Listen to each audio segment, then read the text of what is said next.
நீ உடனடியாக சென்று ராஜாவிடம், இன்று நீங்கள் எங்கும் போக வேண்டாம், சிறியர் படையினர் பதுங்கின்றார் என்று அறிவித்து வா.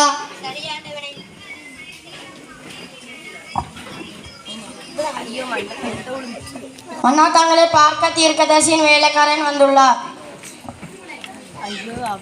வரச்சொல், ஏதும் அவசர செய்தியா?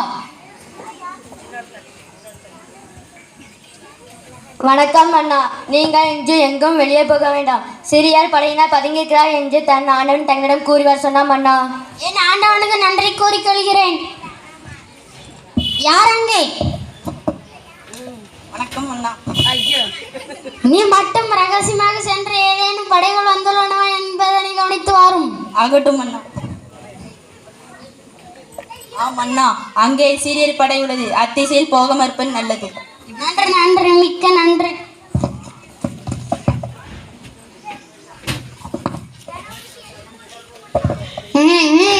எப்படியும் நான் வீழ்த்தி விடுவேன். ஆனால் எப்படிப்படி நடக்கிறது என்று என்னால் நினைத்து பார்க்கவே முடியவில்லை. வணக்கம் ராஜாவே. வணக்கம் ராஜாவே. தாங்கள் ஏதோ குழப்பத்தில் உள்ளது போல தெரிகிறது. அதை நான் அறிந்து கொள்ளலாமா? அமைச்சரை, எனது கோபத்தை கிண்டி விடாது. நம் அரசவையில் ஏதோ ஒற்றையில் இருப்பதை நான் அறிகிறேன். இல்லை மன்னா, நாம் அவையில் உமக்கு உகந்த பஞ்சட்கள் மிகவும் நல்லவர்கள் வல்லவர்கள். பின்னே நான் போடும் திட்டமெல்லாம் இஸ்ரவேல் ராஜாவுக்கு தெரிய வருகிறது. நாம் செல்லும் இடமெங்கும் பயங்கர பாதுகாப்புடனும் மிகுந்த எச்சரிக்கையுடனும் இருக்கிறார்களே. ஆம், அது உண்மைதான் மன்னா. ஆனால் உளவாளிகள் நம்மிடம் இல்லை. இஸ்ரவேலிலே எலிசா எனும் ஒரு தீர்க்கதரிசி தேவனுடைய மனுஷன் இருக்கிறார். அவர் நீர் பள்ளியறையிலே பேசும் வார்த்தைகளையும் இஸ்ரவேலின் ராஜாவுக்கு அறிவித்து விடுவார் மன்னா. அப்படியா? அந்த தீர்க்கதரிசி எங்கே இருக்கிறார்? கண்டுபிடியுங்கள் அவனை. அவன் தோத்தானில் இருக்கிறார் அரசரே. புறப்படுங்கள் தோத்தானுக்கு.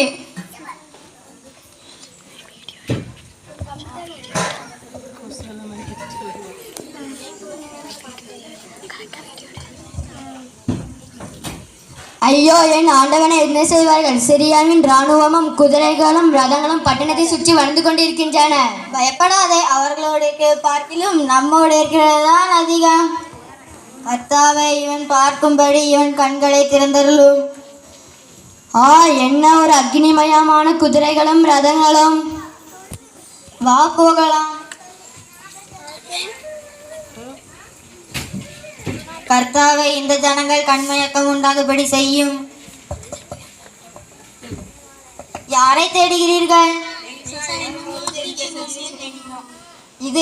இது வழி அல்ல, பட்டணமும் அல்ல. என் பிறக்கே வாருங்கள். நீங்கள் தேடுகிற மனுஷரிடம் நான் உங்களை வழி நடத்துவேன்.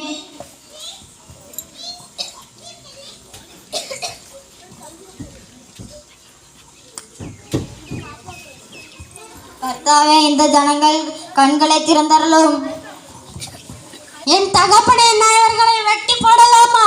நீர் வெட்ட வேண்டாம் ராஜாவே. உம்முடைய பட்டயத்தால் உம்முடைய வெளியினாலும் சிறையாக்கிற நீர் வெட்டுகிறீரோ, அவர்கள் புசித்து குடித்து தங்கள் ஆணையிடம் செல்ல அப்பமும் தண்ணீரும் கொடுங்கள். விருந்துக்கு ஏற்பாடு செய்யுங்கள்.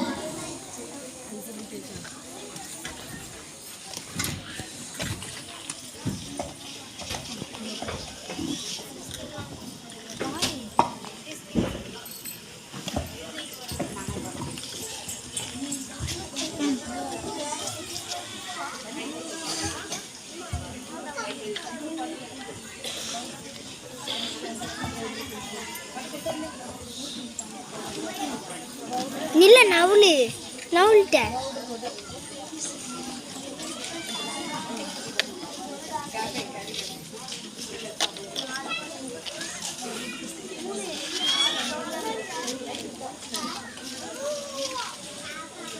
சந்தோஷத்தோடு செல்லுங்கள்.